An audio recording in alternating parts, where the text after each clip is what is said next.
This episode of On the Limb podcast with Nature's Voice Game Calls is brought to you by Faith Builders, LLC. Faith Builders, LLC is a Christian-owned and operated West Virginia construction company. Faith Builders is a shingle master through Certainteed Shingles. Faith Builders offers a 50-year non-prorated warranty. In addition to pitched roofs, Faith Builders also specializes in low-slope roofing for both commercial and residential, currently certified through Mule Hide Roofing Products. Give them a call today at 304-916-3033 and 304-474-3096, or visit them on their Facebook page. Faith Builders, LLC, brightening up the world one job at a time. 304-916-3033.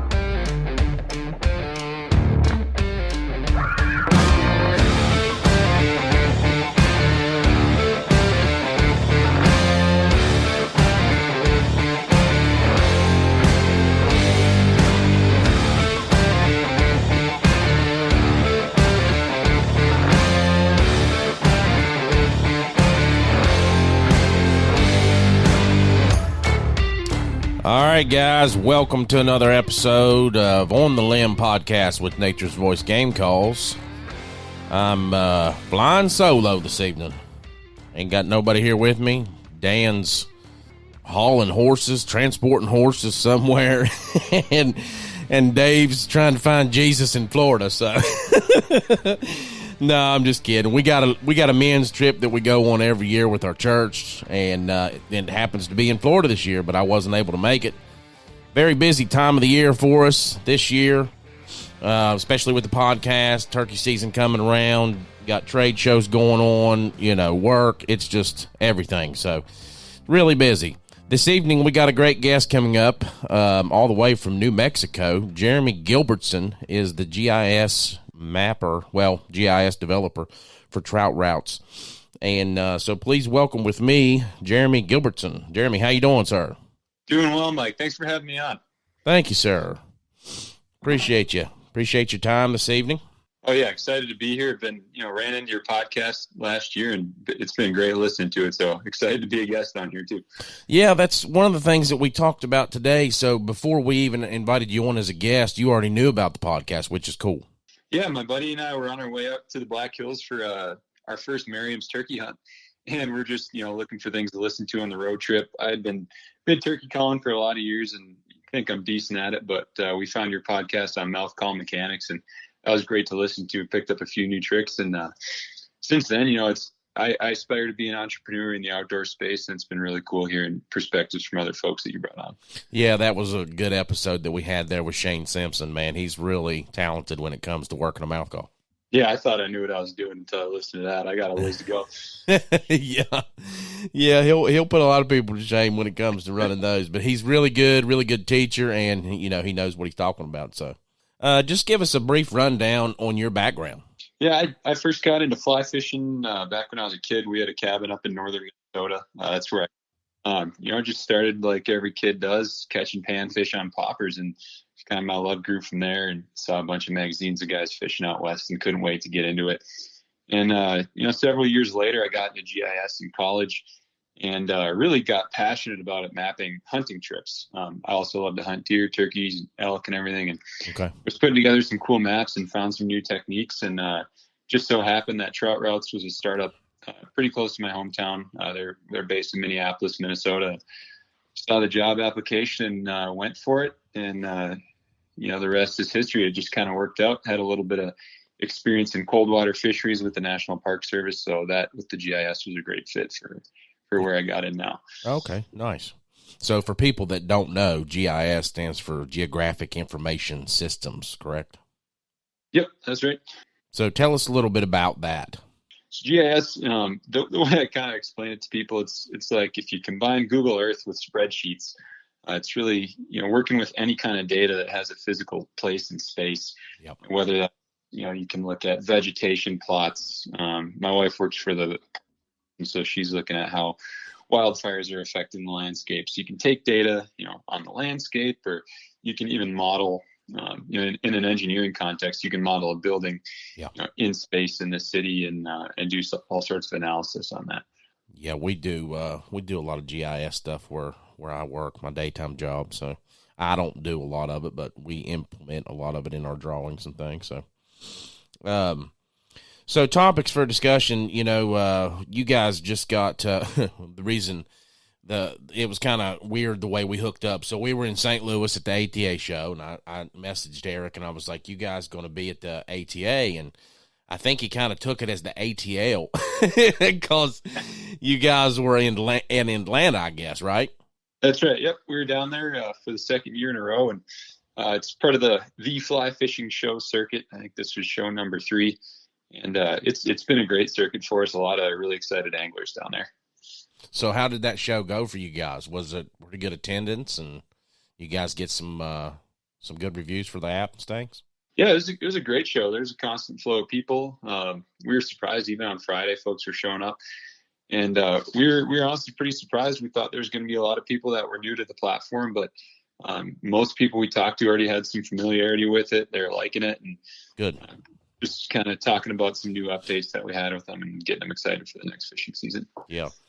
So, I thought, man, we had a cancellation, had to move somebody up for this week, and I thought, man, this would be a great time since we already connected through email during that chat. And I said, man, let's try to get him on. So I know it was short notice, and I sure appreciate you taking the time out to come on this evening. But I'm happy to be here. Trout fishing here in West Virginia is going to start getting hot and heavy. The trout stocking is going to start here pretty soon. But we've had some issues with that, and I guess our trout stocking this year is going to be modified to help accommodate federal concerns from what they put out on West Virginia Metro News. The governor has been talking about, Governor Justice has been talking about some of the restrictions and changes and things that the Biden administration has been putting on the state of West Virginia when it comes to our parks and recs and, different things within the Division of Natural Resources. So this renewal of the state's hatchery operation grant, the Division of Natural Resources learned that it would have to stop stocking trout in waters with known populations of endangered candy, darter, Guyandotte River crayfish, and big sandy crayfish. So that's one of the issues going on right now. So I guess it's going to be limited trout stocking this year compared to years past. So 4 waters will be eliminated in that stocking process. So not something that we want to see. We want to see the trout stocking increased and not decreased. So tell us a little bit about your all's streams that you all have mapped. You all have mapped over 50-some thousand streams, correct? Yeah, that's right. We just finished mapping out the lower 48 last January and hit right around 50,000 streams. And for context, it's about 340,000 miles of river that you can fish. And I'd like to say I'm getting a good ways through it, but I have a ways to go. 340-some thousand miles? Mm-hmm. Wow, that's crazy. So it tells you they're bored and not able to find new water. They're lying or they're not trying. Yeah, no doubt. And most of these, you all give a public access point with these, correct? Yep, that's right. We're doing public access points, whether that's designated fishing easement from the state or just, where the river crosses Forest Service land. We're showing people where those points are and where the boundaries are to that public land too. Okay, that's awesome. So the GIS mapping process, just tell us a little bit about how that works within trout routes. Yeah, it's a blast. It varies from state to state, but in general, we start out just with a data set that shows every waterway from a ditch to the Mississippi, any varying in size. And then we have to start drilling down, okay, what has trout? And the way we do that, we start, with state data. If the state does have, whether that's, snorkel surveys out west or if the DNR has done electroshocking, we'll take that into account. And we have a pretty good library going of books, too, from all over the country. So we're reading every book we can find to figure out which rivers have trout. And once we get that kind of dialed in, then we're going for quality of water, whether or not that river has a lot of public access or there's a lot of natural reproduction, a lot of stocking. That's how we kind of classify them out into 4 tiers. And it's a really long process. I think it took us start to finish about 4 years to get the lower 48 done. But it's been really rewarding, really cool to see how people are putting it to use. Yeah, that's amazing. So one of the things that you all do at Trout Routes that you all just started was your master classes. And you just had, you're the lead GIS developer there, and you just done one of their master classes, their Zoom-based web seminars, wasn't it? Mm-hmm. Yeah, the most recent one was it was on an app update we just finished. It was mostly focused around the stream card. So when you click on a stream in Trout Routes, you get some good information on the river. You know what we classify it as, whether it's a gold ribbon trout or gold medal trout stream, or if it has special regs. But we made a huge update. So now we're going to tell you all the stream gauges, all the nearby fly shops, elevation profiles of the river, regulations, access laws for that state. So just a ton more information packed in there, and trying to make it easier for folks to get a hold on. Awesome. So how many of these do you all plan to do, and when do you all plan to do them? Like, is it going to be like a weekly thing, or monthly, or quarterly? Our marketing team's been working really hard on them. We're hoping to do at least monthly, maybe 2 a month, with one being just kind of a, open conversation with the Trout Routes team on new stuff that's coming out, and then answering questions for folks. And then we'll have others that are with guides and fly shop owners, and just good fishermen and women who are making a difference in the community, and how they're using our app, but also what they're up to, what they're fishing for, how they do it. So we're just hoping to pack a lot of different kind of value in there for people. Yeah, and this comes with the Trout Routes Pro subscription, correct? No, you can get the masterclass just on YouTube. Oh, okay, really? Yep, we're recording everything, posting it on there. Anybody can sign up for the class. And we're just sending out emails to people, and we'll have it on our website too. So if you are interested in those classes, if you want to attend them live, make sure to follow us on Instagram, or sign up for the free version of Trout Routes even, and get on our email list. Or head to YouTube after the fact, and we'll have them up there pretty quick. Okay, gotcha. Yeah, I just seen that there on your all's website, so I'm gonna list that in our notes here, and we'll have that in the description when we post the episode. So you guys can visit that through that as well. So your background, you said you grew up hunting and fishing. Tell us a little bit about your hunting and fishing experiences growing up. Yeah, I got hooked on fishing really young. My dad was a professional walleye guy. He fished the professional walleye trail for a long time, and and he was a walleye and muskie guide up on Lake of the Woods in Ontario. Mm-hmm. And I'd spend as much time as I could up there with him in the summers. Just he'd be out with clients, and I'd be running around camp, catching whatever I could off the dock. And it's just been a part of me ever since. And grew up going to deer camp with Dad and all the uncles and grandpa, hang out there every fall. But really got into hunting in college. I was in college right when COVID hit, so had a lot of spare time on my hands, and spent that in the woods, just really dialing in my turkey tactics and deer tactics, and just kept on growing from there. Now we're in New Mexico, and it's a hunting and fishing paradise. And can't wait to you told me that today where you was at, and I was like, oh man, I bet you he's got. I mean, it's just wildlife and fishing galore out there. We got world-class mule deer that are rubbing the trees in front of our house. We got bobcats on the porch, and there's one of the biggest elk herds in the state. It's just a 10-minute drive, so it's perfect. Man, that is crazy. Well, we're going to take a little break, and we'll be right back with a word from our sponsors. Do you want the true Western hunt experience? Book your hunt of a lifetime today with Highland Outfitters, LLC. Located in Highland, Wyoming, 50 miles west of Casper. Their location in central Wyoming gives you access to some of the best hunting areas in the state. Highland specializes in archery hunts for elk and antelope. Their operations include Wyoming, Texas, and Africa. Highland Outfitters employs some of the finest guides in the business. All guides are licensed by the Wyoming Board of Professional Outfitters and Guides. No matter what the species you decide to hunt, you can count on your guide giving you 110% of being the true professional guide from start to finish. Book your hunt today at 307-797-3311 or 307-797-3312. Visit them on the web at HighlandOutfitters.com. With Highland Outfitters, you will get the true Western adventure.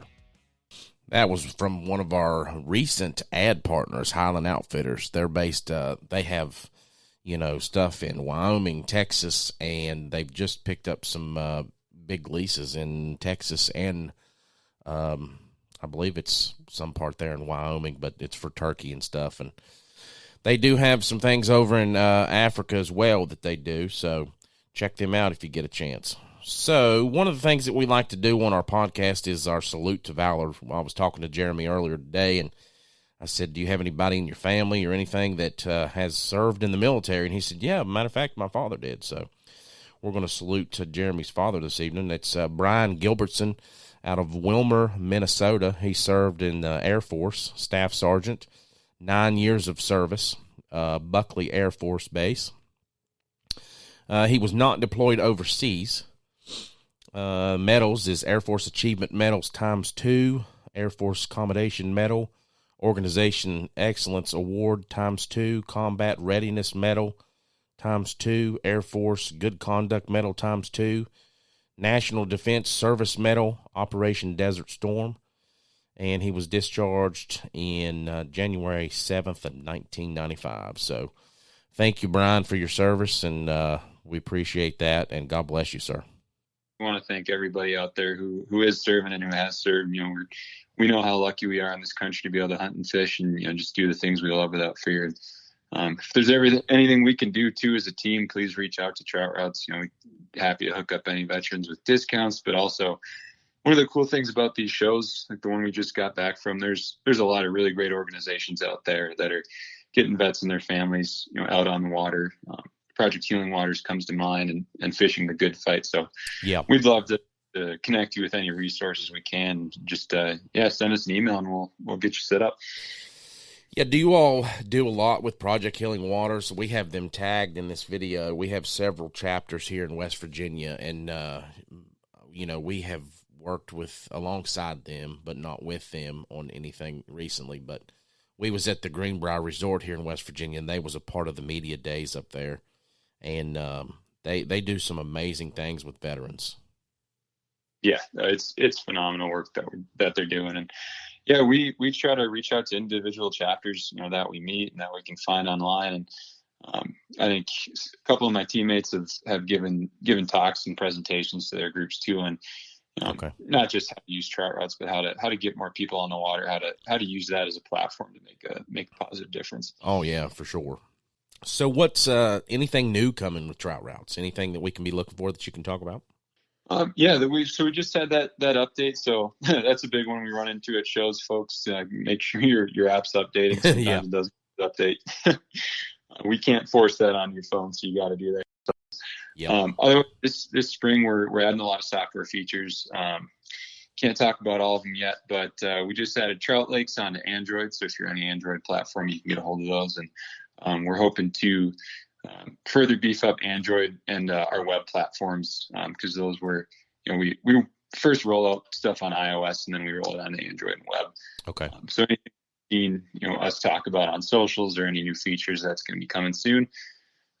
One I'm really excited about, we're going to be rolling out a new version that should have 3D on mobile devices too. So used to just be you could use 3D maps on the desktop. Now you'll be able to do that right on your phone and kind of fly around the mountains, see what the hike's going to look like down into that canyon. So I think it's going to be pretty useful. Oh man, that's going to be great.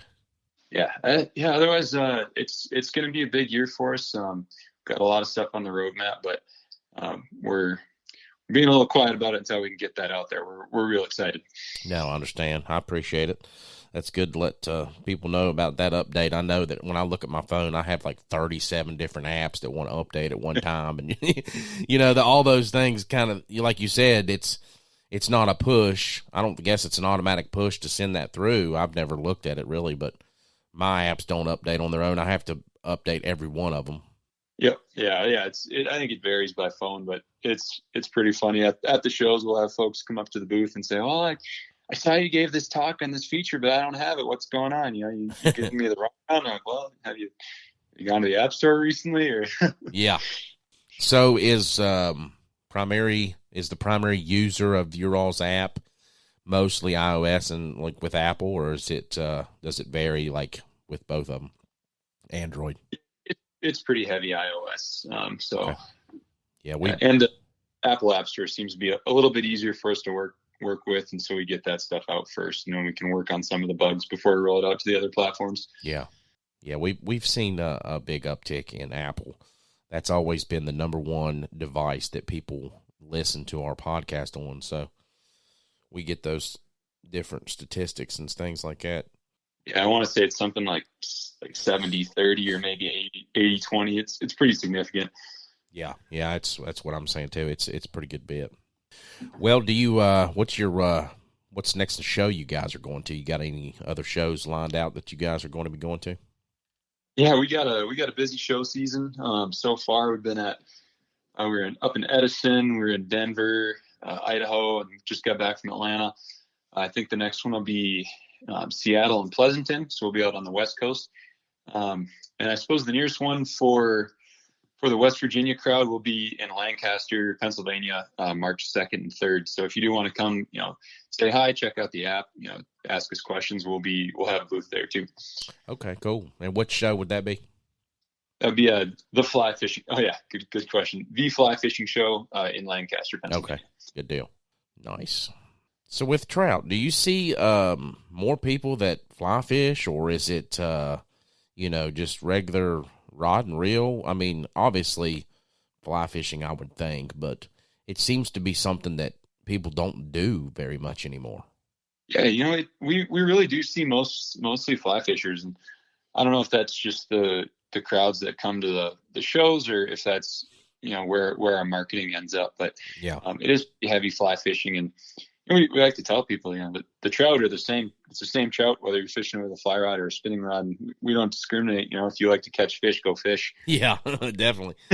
I know I do both, but I started out, trout fishing with just a, spinning reel and, like a micro ultralight. And it was just easy to carry. We're walking these trails and, it's just easy to carry around, and you're not getting it caught in branches and instead of having a 9-foot rod and different things like that. But, some of them trout fishermen out there is probably like, you're not doing it right. So, I don't know. I mean, I trout fish with a fly rod, but I got to be in a nice open area or I'm going to get all tangled up. Yeah. I love to fly fish now, but I guess some of those folks might not like me either. I caught my first trout for several years through a hole in the ice. So.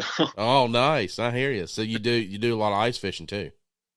Yeah. When I lived up in Minnesota, we did a lot of that. Lake Mille Lacs was the big walleye lake, and then we have the Boundary Waters area up above Lake Superior there that gets a lot of lake trout. Rainbows, brookies, browns, splake. We got pretty much everything up there.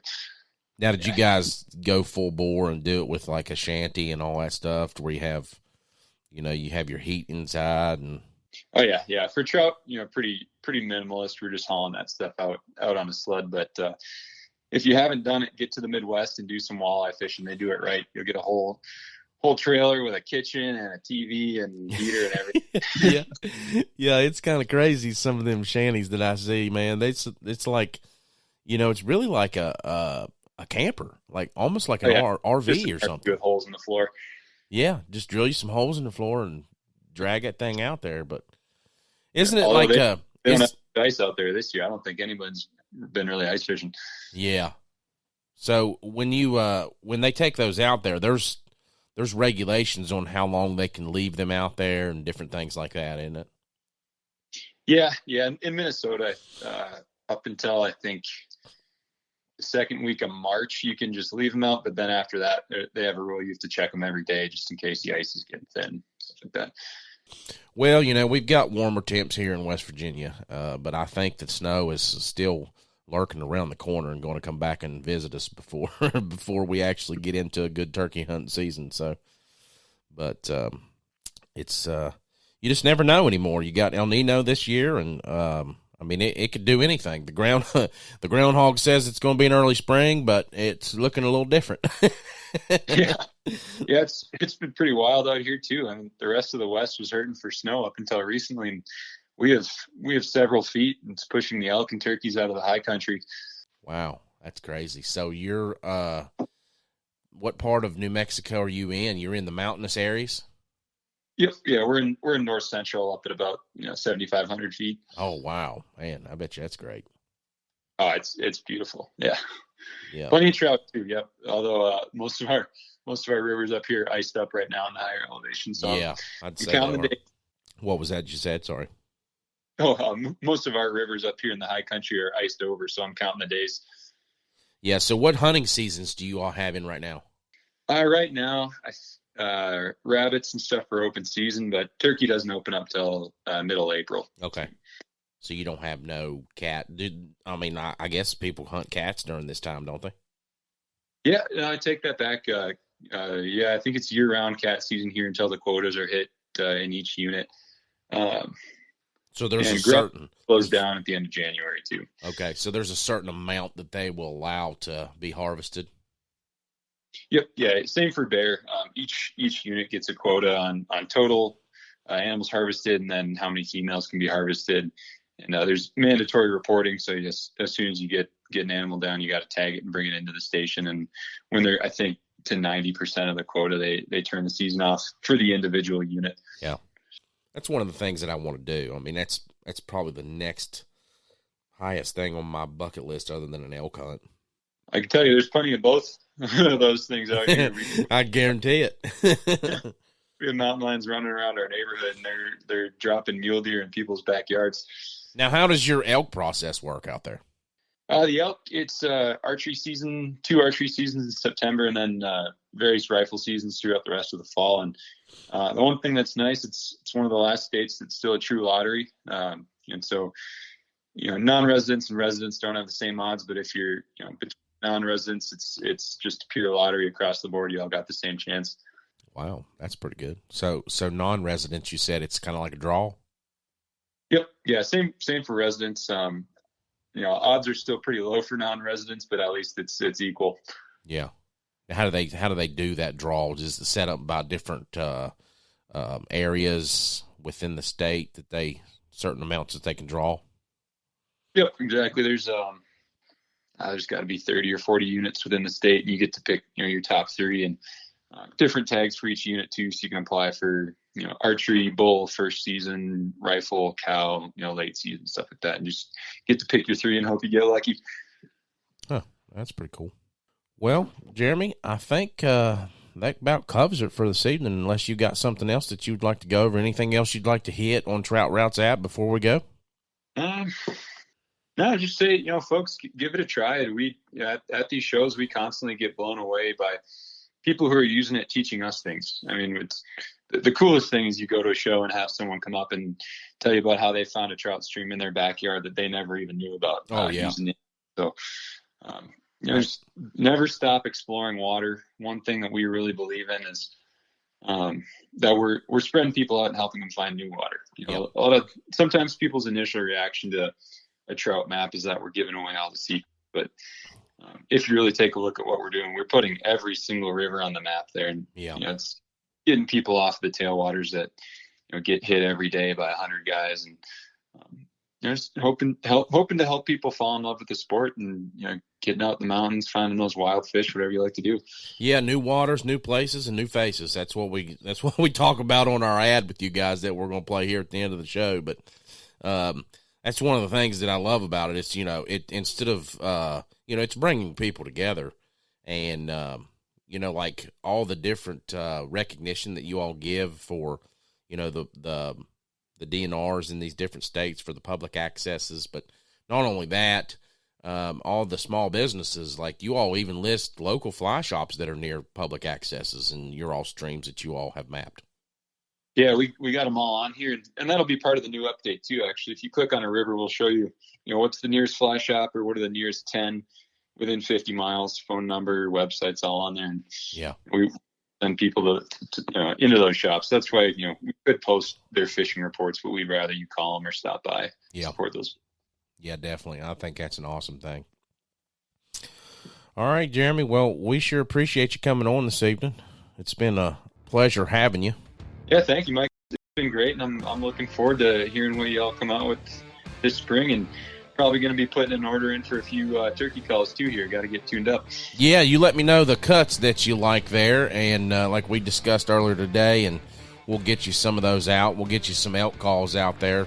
Like I was telling you about our elk bugler call, we've tried several different tensions and pressures on those, and there's no cuts to it. It's just 2 straight reads, but we're trying to get it nailed in and dialed into what we need. So, right on. Yeah, I got a captive audience of elk here to play with, so I'll see what they think and report back. Yeah, I'm sure you do, man. Yep. Well, we sure appreciate what you're doing there with Trout Routes, and keep up the good work. Thank you again for coming on this evening. Yeah, man. Thank you. It's been a pleasure. All righty. Well, guys, thank you for tuning in this evening. Be sure to check out Trout Routes at troutroutes.com and check out their fishing app there on not Apple Podcast. We're on Apple Podcast. Check them out on the Apple App Store and the Google Play Store. And be sure and check us out on Apple Podcasts, Google Podcasts, Spotify, and wherever you get your podcasts. So we appreciate you listening tonight. Thanks, everybody. Have a good night.